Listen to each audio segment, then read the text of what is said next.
New England, all the way from Viva Las Vegas, from Fidelity National Title. And this guy knows his stuff as far as it goes with Facebook. And Mike, it's a never changing or always changing thing. I've been doing it for about 10 years and the model is consistently different. Absolutely. Yeah, no, the world of real estate, I'm noticing that we're having a change with a lot of things. Real estate's changing.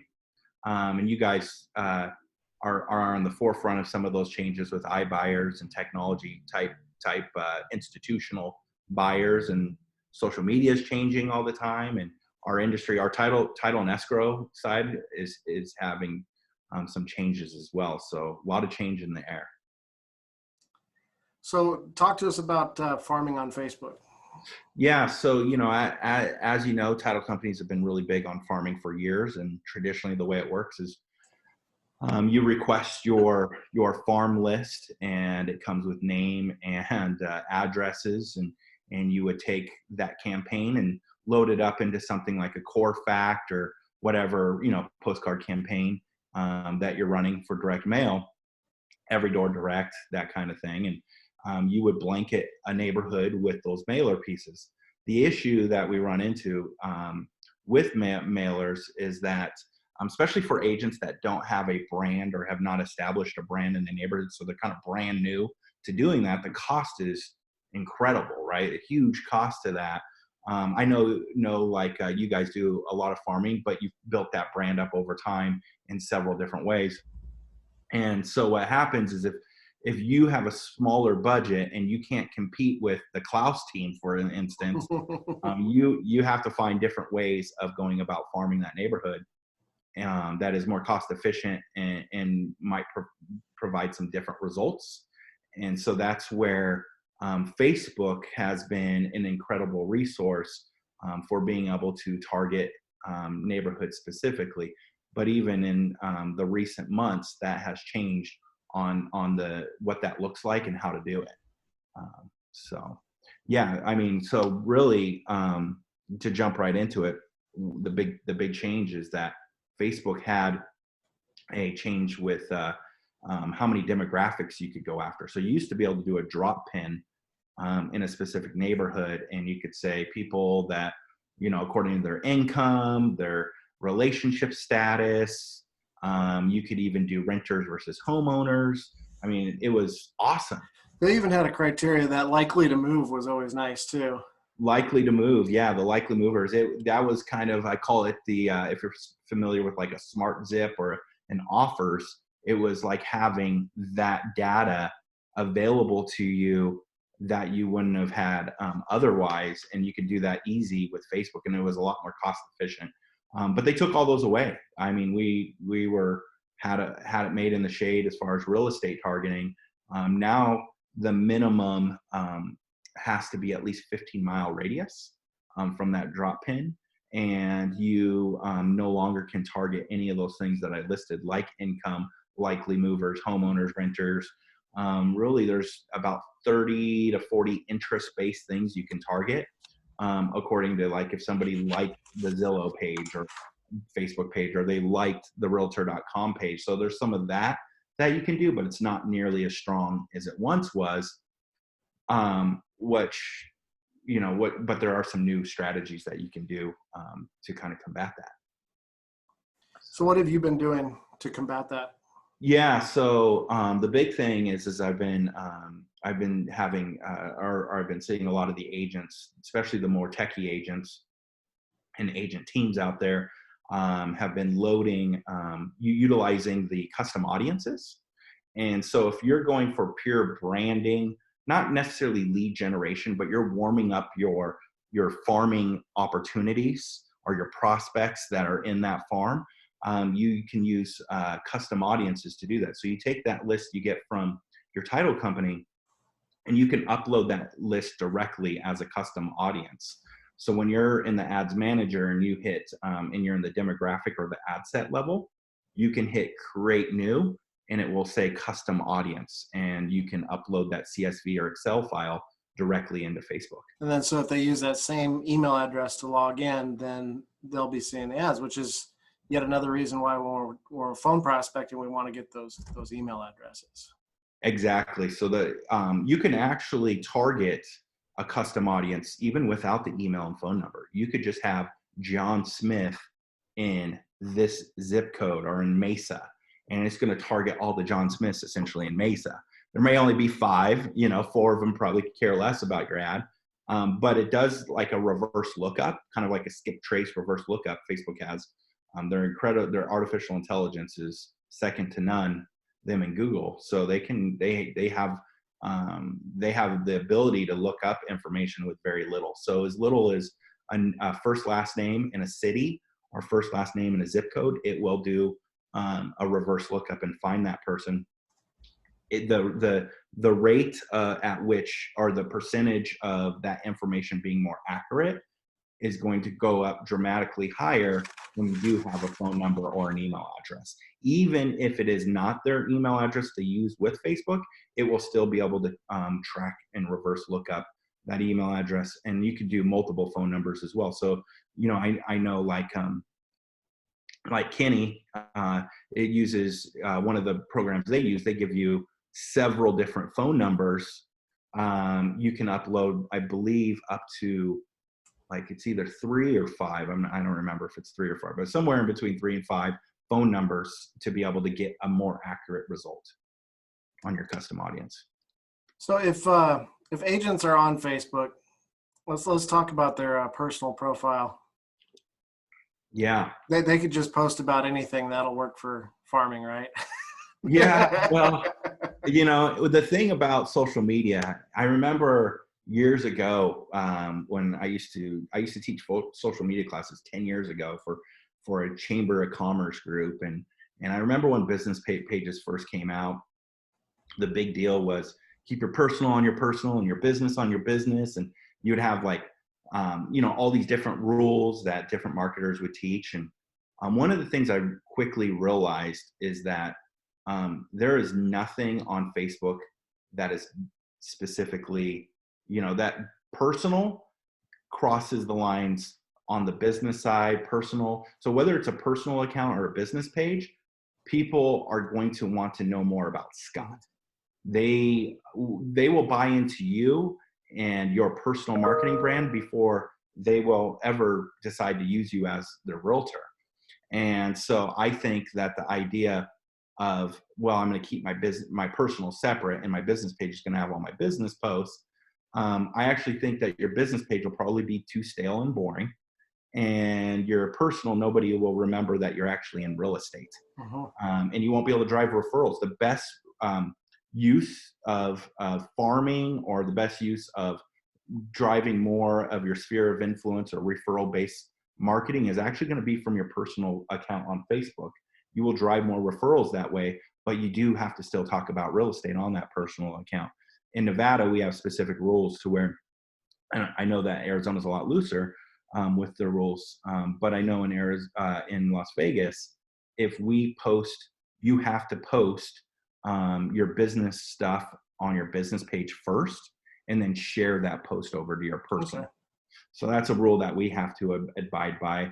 And it does kill a little bit of your organic traffic when you do that, but it's still pretty effective use for how to use, social media.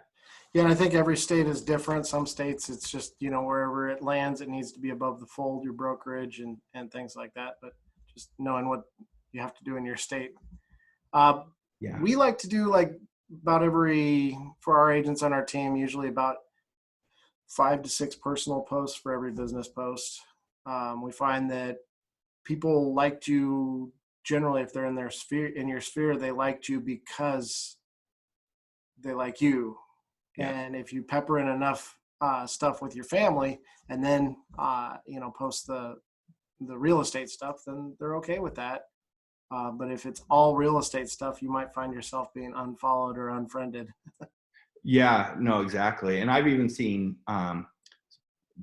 people not post anything business at all, and it's like their in-laws or something ended up listing with another real estate agent. Ooh, ouch.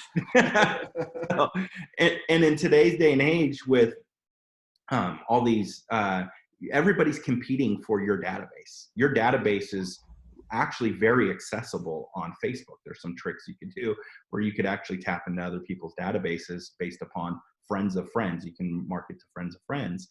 So if you have a bunch of realtors that like your business page, well, they're opening up their database on Facebook to be able to target their friends and their past clients. So you know, so no one's database is safe. And Zillow and some of these other companies, they know that. They market and advertise through Google PPC, Google pay-per-click, and through Facebook and Instagram just more than real estate agents do. So they're trying to get your database that may be sitting in your CRM system or your Facebook or wherever. They can take that database and they can target it, and they want to get them in their database. So what happens is that the average consumer is going to be in at least probably 3, 4, 5 upwards of, I've even some maybe even 10 databases, because they signed up on someone's Boomtown, they signed up on somebody's KW Command, they're in somebody's Zillow and Realtor, you know, there's all this noise. As a matter of fact, you can even target people directly inside their Gmail account. You can advertise directly real estate stuff in somebody's Gmail account. When you see those little ads on the top of your Gmail account, extremely low cost for per eyeball or per impression for those kind of ads. And I see, speaking of Google pay-per-click, I think that's actually that's starting to emerge as Facebook has changed its algorithms and targeting. Still important to use for farming, but Google is starting to emerge for hyper-local farming as well. And it's getting really great results because you can target people that live in a specific neighborhood directly to their Gmail account or directly to their YouTube account. One of the things that you can do as well as with the YouTube is you can target specific YouTube accounts like a Zillow or OfferPad or something like that, to where you could talk about the iBuying process before they ever watch a video about an iBuyer in that neighborhood. So the personal page versus the real estate page, the personal profile versus the real estate page, you're saying that the personal profile is probably going to have a wider, more successful reach. Absolutely. Facebook's definitely going to benefit that personal account over the business account.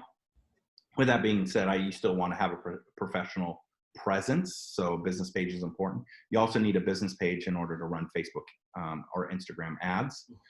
So there's a need there for that as well. And like in our state, you have to have one to be compliant to even be able to do real estate things. So those are kind of the 3 benefits, but your personal is actually attached to things like Facebook groups. It's also attached to the Facebook Marketplace. So Facebook Marketplace is one of the greatest underutilized tools in the real estate industry. I call it the Facebook's version of Craigslist, where you can just post listings and it's free, and it can drive in a lot of free leads or free, traffic. So that is a great resource. But you have to do that through your personal account. That's actually not through your business account. So there's different applications for both, but organically, for just without paying for ads, your personal is going to have more of an impact than your business page. And the business page is going to be extremely important too if our brand is not tied to the name, or if we're on a team or something like that. And one of the cool things that we found on pages too is when somebody will see a story because their friend saw the story and they'll like it. And so then you can go in and look at all your likes, and you can invite people to the page that haven't followed the page. We do that a lot with our community page. So our 85209, 85212 page that is just a place where everybody can see it. We get more likes just because we invite people to it, just seeing them like and comment. Yeah, and I got to see under the hood a little bit a couple months ago. with some of the stuff that you guys were doing as far as neighborhood specifically on Facebook. And what I liked about your strategy, exactly what you're talking about. So when you're running that campaign and you run a paid ad campaign, and you can invite all those people that you don't know to like your page. That's extremely effective. The other part that I like that you guys are doing is on your community page, you make it mostly about the community. Yeah. And sprinkle in a little bit of real estate. And so it's seen as a value or a resource to that specific area, zip code, neighborhood. And I see you posting things about the local sports scene, restaurants, just activities, events, and stuff like that. So I think that strategy is really good. I think you could actually take that and kind of combine it with a closed private group as well. I've seen people do that. Let's talk about those groups. Yeah. I know a lot of agents, when they're starting to farm, somebody's already created a group, and sometimes they haven't, which that's a golden meal ticket right there if you do it great. But I'll tell you, even in my neighborhood, the person that is running the page is not the agent that started it, and it just kind of morphed into somebody else, and the first person gave up, said just take it. So it's not like if you just start it that you're set for life either. You have to be active and proactive. But I think those groups tend to get a lot more traffic and a lot more attention than a Facebook page, especially when it's community focused. Absolutely. And what I love, so there's a couple different versions or a couple different ways you can approach groups. You can have it be a public group, which is a lot of people do offer up or buy, sell, trade, Phoenix, offer up Phoenix, community, garage sale Phoenix, right? And a lot of people or even Las Vegas we'll have like Las Vegas real estate or Phoenix real estate will be a public group.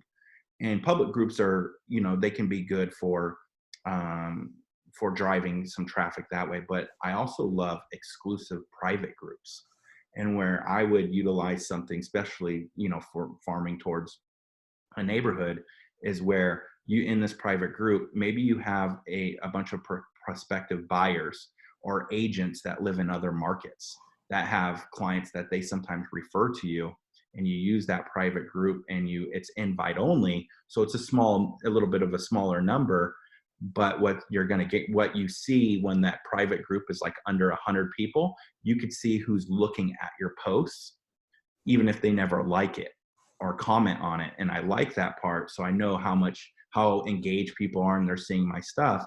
But by having that level of exclusivity, and you're posting, like, let's say you're posting any listing that becomes available in that specific zip code or neighborhood, and you're able to post that listing in there, they're getting that exclusive look for, hot listings or listings that are coming soon.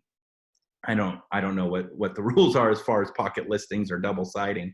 Yeah, I think that changes with every MLS. Every MLS, but like if that is something that is available in your market where you can kind of pre-market listings, what a great way to do it in an exclusive group. It's a great place to invite investors into as well that do invest largely in that community, because they get that it's an easy way of posting or getting information to them to see if they would be in a non-aggressive way, or in a way that they're just gonna, like, if it hits their email box, you're competing for so much attention and email that they won't get it probably. But if they see it in a Facebook group, they're gonna probably be able to see that listing, and your investors, that's a tremendous resource to referral partners, investors, or buyers that are looking in that neighborhood. Okay. We talked a little bit about having a co-brand for the neighborhood as well, like what we've done. That allows us to be very community focused on the community page and still be brand focused on our brand page. And then there'll be some cross sharing there, which helps quite a bit. People may have a friend that is a realtor and doesn't want to like the Klaus team page, but they'll like our zip code page and get exposed to all of our marketing and then realize that we're better. Yeah. Or they'll join the Klaus, maybe that realtor will just come and join the Klaus team. Yeah. So if somebody was starting off in farming, what would their first step be for farming on Facebook? The number one thing in general is just knowing, doing an exercise where you kind of define who your audience is. We had an individual, he just came out to our market about a month ago. And he has an exercise where you build out a client avatar, where you look at the people that you've done business with in the neighborhood where you're farming and you're picking up listings. And you kind of just like a little bit of a demographic report, like where is it that they like to eat? Where do they shop? What about the schools? What are the things I liked about these clients? What are the common thread? Because if you know that everybody in this specific neighborhood that like is big on like soccer, let's say kids soccer, and there's a lot of soccer moms, in that neighborhood, then my messaging and the way I do my marketing is going to be very different to that neighborhood and that group of people than it would be for another neighborhood that is 55 plus community. So knowing your audience is number one. Number two, once you know your audience, you're going to be able to build out some content. And I would say this, the most important thing you can do before you worry about, how to post and where to post and how often do I post and all those kind of things and how to run an ad and all that kind of stuff is having content.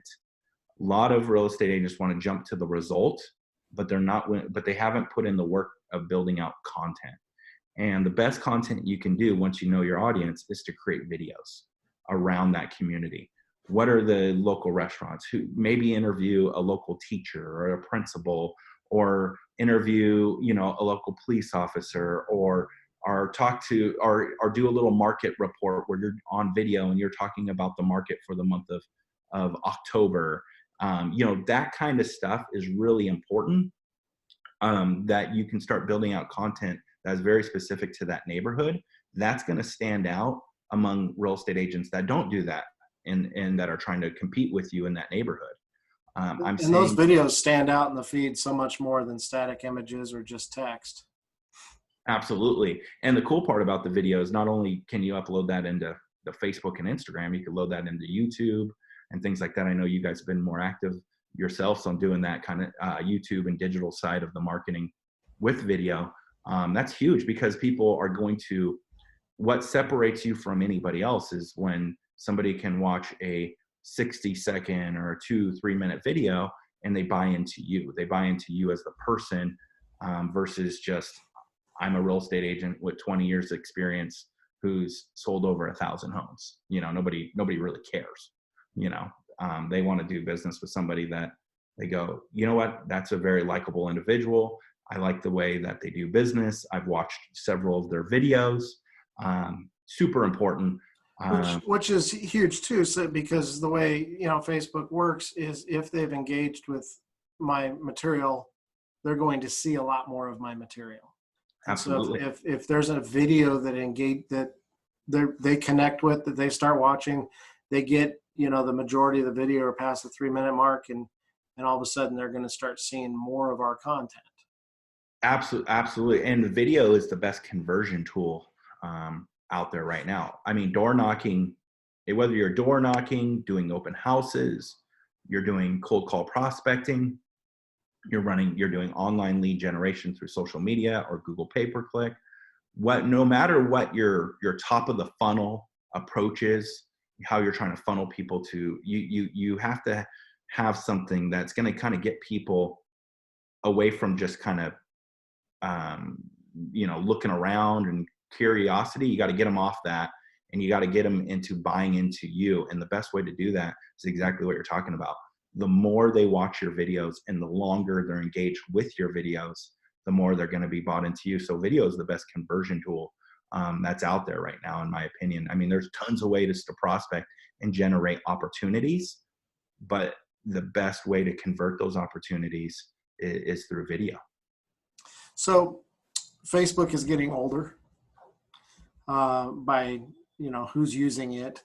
I know it's tough to find somebody 23 or less that is fully engaged on Facebook.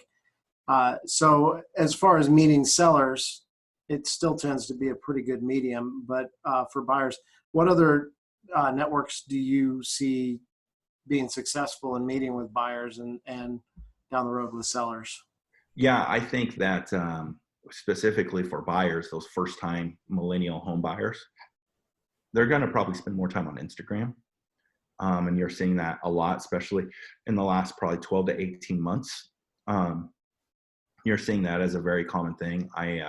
I'm seeing more and more realtors tell me, yeah, I got another referral or I got another deal, and I met this person through Instagram. And so I'm starting to see that pick up a lot with the buyer side. I agree with you on when it comes to the seller side. I still think Facebook is going to still be where you reach the majority of those people. But the other thing is Google is making it is a lot easier now to run ads on Google yourself than it ever has been before, and be able to target specific demographics. So whereas Facebook took away all the demographics, Google, as of now, still has those demographics where you can target homeowners. But what you don't want to do is fall in the trap of being too broad on what you're targeting or what keywords you're going after, because you're competing with Zillow if you're going after Phoenix homes for sale. Yep. But if you are very specific to Fountain Hills, 3-bedroom homes for sale, Fountain Hills luxury 4-bedroom homes for sale, the longer those keyword phrases are, you're not competing with the big boys for that. And so I think that is, in the recent months, I've seen that really emerge a lot more. And it's an area that not a lot of agents are learning that process of how to do that. So really it's only the big companies that have been doing that, but they don't get that hyper local, or they don't really neighborhood farm it. They just go broad lead generation. So there's a lot of opportunity there. As far as social media is concerned, Instagram is definitely going to is picking up steam on the buyer side. Facebook is still probably the king on the picking up listings. The best way to pick up listings, though, is probably it's going to have to be a lot of referral based, like we talked about with your personal. And then as far as advertising is concerned, it's going to be neighborhood farming. But you cannot rely only on Facebook to drive listing opportunities. You can warm up the opportunities with branding, video, advertising on Facebook, but then you still have to do the prospecting activities, whether that's calling, texting, door knocking, open houses. Excellent point. And it's just the kind of like the same with, when we look on Zillow, when we want to look at realtor.com, on Google, on Facebook, it's probably not going to be the answer to our lead generation, but we need to make sure that our profile and our presence is strong, that it looks like we know what we're doing, that we're professional. And of course, are they going to friend us and then look through our Facebook feed and see the things that we've posted? And, being neutral is probably the best option in meeting the most people. Absolutely. Yeah, I think when agents aren't super neutral, they like if they want to, especially with the season we're about to approach, and they post a lot about their political stance or something related to that, you're essentially just alienating a whole entire group of people by doing that. So, and I don't think anybody's going to convince anybody to change their mind either on social media. So no, they're just wanting to, we're comfortable. We're comfortable with sharing our opinions behind a keyboard now, instead of having real conversation. And so that's kind of interesting, because you're right. You're not going to change opinions. And that happens a lot. Unfortunately, I see some of the realtors do that. And we've had even a real estate agent. My wife had a client, was a good producing client, started sharing a lot of their political stance, and they lost a lot of their production dipped significantly, and no surprise. Yeah. Well, Mike, thank you so much for all that. Is there anything else you want to leave with everybody with? Yeah, no, I just, I think that with all the changes that are happening, again, with real estate, we have a lot more competition for eyeballs now that have some deep pockets. You have to build that personal marketing brand. You have to put yourself out there. and build that know, like, and trust factor online. But don't, online is too passive now. It's not good enough by itself. The days of just hoping people just reach out to you is not going to happen. But you can use online and digital marketing to warm up the opportunity, but that opportunity is going to be converted or closed through the follow-up process, or eventually getting face-to-face. The goal is to use technology to get that face-to-face opportunity. And, because I do see a lot of agents that sometimes lean too heavy digitally, and then some agents that lean too heavy old school as well. And you need a mix. You need both. And like you said, just like every other means of lead generation, everything about farming too, it takes work.